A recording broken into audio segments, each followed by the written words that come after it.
Hello everybody, welcome to another deck profile, this time profiling DDDs, but also going to show some replays of combos that you can do with Massacring Archfiend. These are just some simple combos utilizing a few of his effects, and just the fact that he's really easy to bring out because it's just two Fiend monsters, and you can usually do that through like Soul Slam Fusion plus a normal summon, things like Lamia or Kepler. So it's really easy to bring out this guy, and then you can just have two spaces that you can use for fusion, so you no longer have to rely on Deco Talker, which is a massive investment. So yeah, if you guys, before I hop into the profile and also the replays, I'll invite you guys to leave a like, comment, and subscribe if you did enjoy this video, because it shows me that you do like what I'm doing. And yeah, this is just my main deck right now in my side, my extra deck. Feel free to make any changes. The deck is very flexible, but I just really like the ratios right now. And the extra deck is also pretty neat. Obviously, you can make some changes, which we will make changes when we do get the Flame Hiking Genghis. So yeah, just gonna go over a few replays that I've gathered, mostly just showing combos and such. Like, I'll start off with the Crystal Beast one because I think that's like one of the better tools that I gathered. So a lot of people will be playing Crystal Beasts. You know, it's natural. The deck got like a lot of good support, so it's only fair that people will play the deck. But this deck can actually beat it pretty nicely with just well-timed negates. So here I don't really have to worry about my opponent's back row. And then here I'm just gonna go for combos. I maybe should have saved the Genghis's effect for next in case I bring him out again, but I guess that's okay.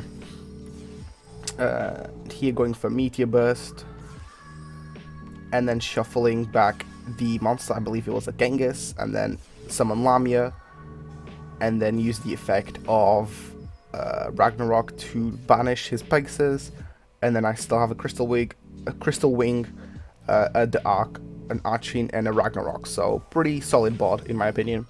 So he goes for Carbuncle. I just negate it because I didn't really want to deal with this monster. And then goes for Melody, so he gets two Rainbow Dragons, so that's fine. He kills his own Pegasus and then goes for the Crystal card that brings out the fusion right away.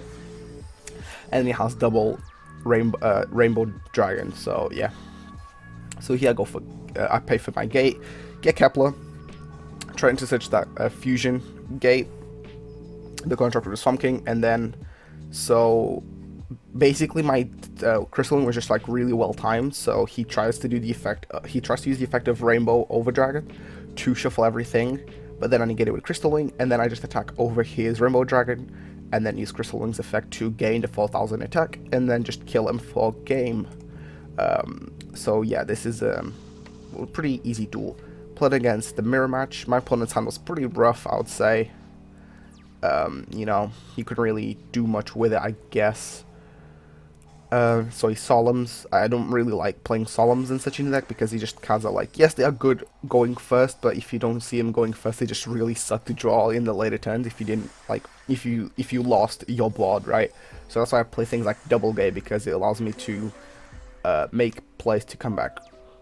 And here I made Kali Yuga just because I knew I was playing against DD, so if he tried to like, go for a gate or something, I'll just destroy it with Kali Yuga, and then goes for the Abyss Acto, and then I destroy it with Kali Yuga so he can't just summon it for free, and then just normal summons Lamia and basically surrendering.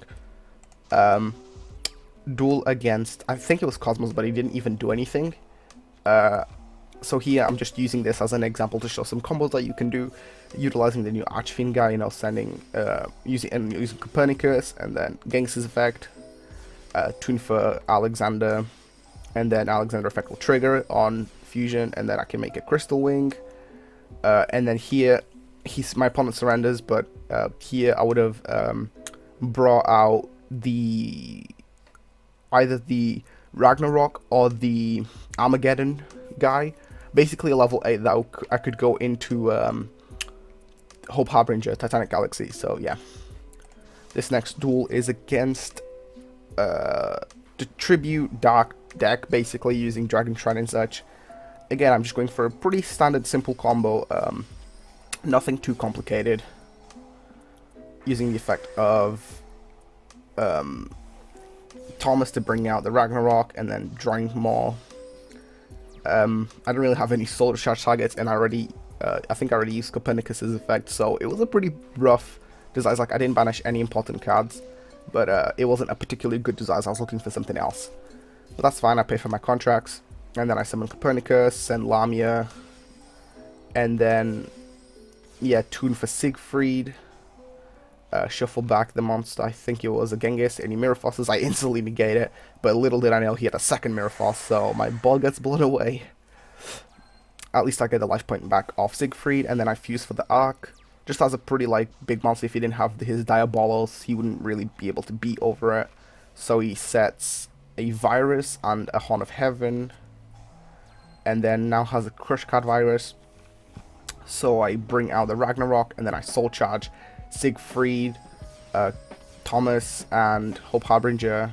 He uses Horn of Heaven on the Master King Archfiend, and then I make a rank 9. And then because he only has like the virus cards, they don't really do anything if he doesn't have the monsters in the hand or field to tribute. So even though I couldn't really attack, I still had a spell negate, any negate, basically like a spell or trap negate. Had my Ragnarok, a Vermilion Dragon Mech, and then the Arc. So I was pretty set. So yeah. Final duel against against ABC, but my opponent like opened up really badly. But again, I'm just using these replays to sort of show combos that you can do, utilizing some of the DDD cards and Master King Archfiend. So yeah, here I'm just going to search for the gate. Again, I should really hold off on the Genghis effect maybe.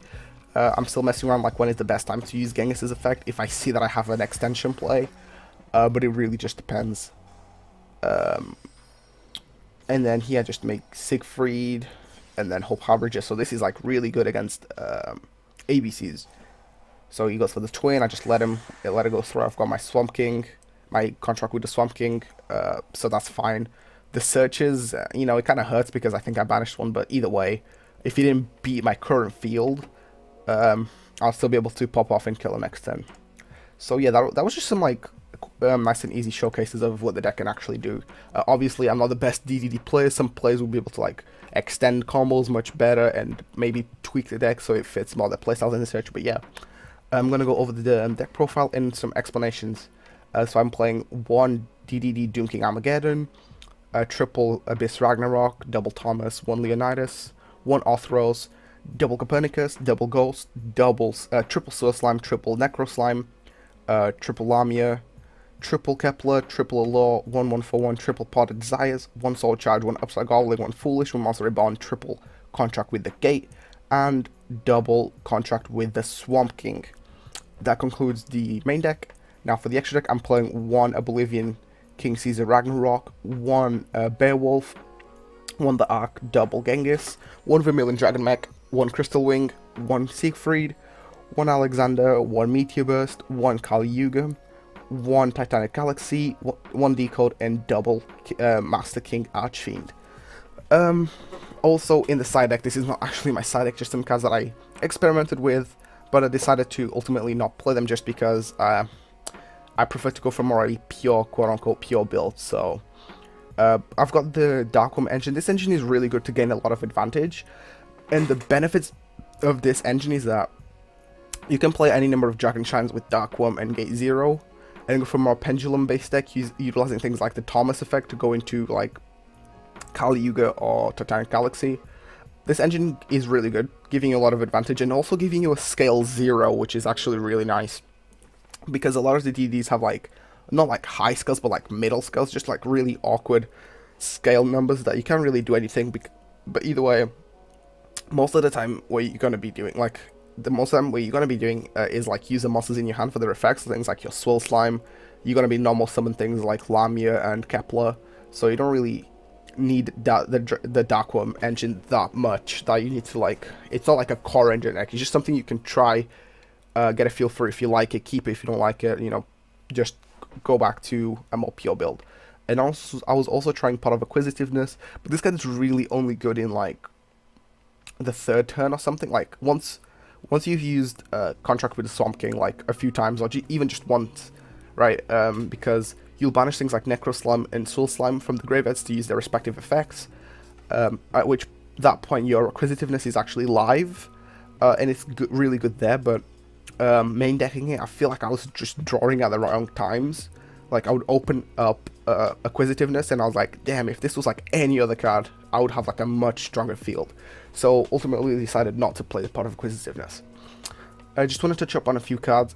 Ragnarok is really good because its effect, like both of his Pendulum effect and Monster effect are just really nice. If you summon this card, you can target a triple D in the grave and special summon it, which is huge. Like being able to bring back things like Siegfried, Beowulf, the Ark, Caesar Ragnarok is just phenomenal. Like, basically wins you games in the late game if you special summon this card. Plus, it just looks really sick. Like, artwork-wise, this card looks sick. Playing the Armageddon. Armageddon is really good. Like, has a really nice pendulum effect of giving you the attack boost, which is actually relevant sometimes. And his monster effect basically makes him immune to things like Raigeki's Dark Holes and Slumbers. But most of the time, you're going to be using this card to bring out off Thomas, because like his effect is pretty relevant, and most of the time you want your Ragnarok's effect to be live, so you're not going to be wasting your Thomas on Ragnarok because its effect would be negated. So you'll be using it for Armageddon, but in case you do draw this card, it's actually not bad too. It's actually not a bad draw, just because you can put it in the pendulum scale and then make your monster stronger. Thomas, Ragnarok, I like this ratio of 3 to 2. Ragnarok is really useful in the pendulum scale, but once you've used its pendulum effect, it can be popped by Thomas. And Thomas also has a pretty useful pendulum effect to just add something from the face-up extra deck, things like Kepler, Ragnaroks and such, but his monster effect is just really nice, and the way you use this monster effect is by using things like Swirl Slime to banish the Swirl Slime to special summon Thomas, and then you can get the Thomas effect to pop a scale, so really good. Leonidas, I like it as a tech choice, helps me against the Trickster matchup, because it can't really deal effect damage to me. Othros is pretty solid. He's a level 4 tuner, which actually can come up sometimes. Things like Othros and Copernicus can give you Siegfried, but he's also an MST effect, and even if you don't use any of his effects, or when you take battle or effect damage, you can special summon him, which is really good because you can then go into Archine.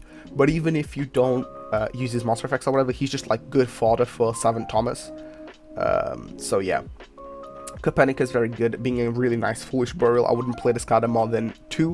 1, you don't see it enough, and 3 is just too much, because his effect is like only relevant like once or twice per duel, if that. And even if you don't see it, it doesn't really hurt you, so yeah. Playing a Double Ghost. Now the reason I'm playing Double Ghost is because you want to see this card sometimes, but not all the times. I'm going to make this reference in every video, but this is actually true, because a Ghost, when you draw it, you can make plays around it, but if you don't draw it, you can just proceed to make plays that you're making before anyways. All the good things is like he can recur things from the banished zone to the graveyard, and he can set up the graveyard by putting monsters in the graveyard. And he's also level 2 tuner, which is pretty relevant sometimes, because like Ghost plus Leonidas can give you Dragon Mech. And I was playing the level 10 DDD monster, the level 10 DDD Synchro, and it was really easy to make it with like Ragnarok or Thomas or Armageddon plus Ghost, because I was level 10, but yeah. And then I'm playing the Teenage Mutant Ninja Turtles, the Swirl Slimes, the Necro Slimes, the Lamias, and the Keplers, all at 4. I mean, all copies at 3, just because you want to see them as much. Draw power and play the Triple Allure, Triple Potted Desires, really solid lineup, and then just a bunch of one-offs like 1-for-1 Monster Reborn, Foolish, Upstart, Soul Charge, just power spells. And then I'm playing the Gates because they give you searches, and then this gives you fusions. And then the extra deck is just up to you really, but the core cards I would keep would be things like the Archie, the Decode, the Titanic Galaxy, the Yuga, Meteor Burst, Alexander, Siegfried, Crystal Wing, the Genghis, the 2 Genghises, the Ark, and then the other cards like Vermilion Dragon Mech, the second Archfiend, Wave King, and Beowulf are really up to personal preference. But yeah, with that being said, this concludes the profile and also the showcase of combos and such. If you guys, again, did enjoy this video, don't forget to leave a like, comment, and subscribe. But until then, I'll see you in the next one.